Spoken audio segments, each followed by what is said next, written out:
অনেকদিন পর হঠাৎ করে চলে আসলাম একটা মিনি ব্লগ নিয়ে। সো আজকে আমরা গিয়েছিলাম একটা টিভি চ্যানেলের ইন্টারভিউতে। দেন হচ্ছে ইন্টারভিউটা শেষ করে আমরা চলে যাচ্ছি একটা কাজে। সকাল 10টায় ঘুম থেকে উঠে আমরা হাতিরঝিলে চলে আসছি, যদিও আমাদের শো টাইম ছিল 11টায়, আস্তে আস্তে একটু লেট হয়ে যায়। দেন আমরা 12টার দিকে কাজ স্টার্ট করি। দেন আড়াইটার মধ্যে সবকিছু শেষ হওয়ার পর আমরা রওনা দিয়ে দিচ্ছিলাম আমাদের আরেকটা কাজের উদ্দেশ্যে। আর এখন আমরা যাব উত্তরায়।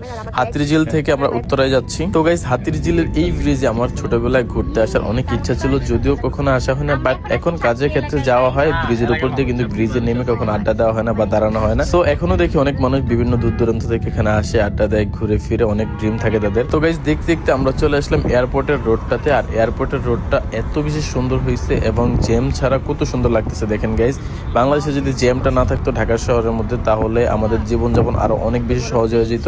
তো এরই মধ্যে যেহেতু রাতে আমাদের ঘুম হয় নাই, যার জন্য আমি গাড়ির মধ্যে পর্যাপ্ত পরিমাণ ঘুমিয়ে নিচ্ছিলাম। দেন চলে আসলাম উত্তরাতে সেন্টারে। তো জানাতের পরে যে ড্রেসটা দেখতেছেন, এই ড্রেসটার শ্যুট ছিল, সাথে আরও কিছু ড্রেসও ছিল।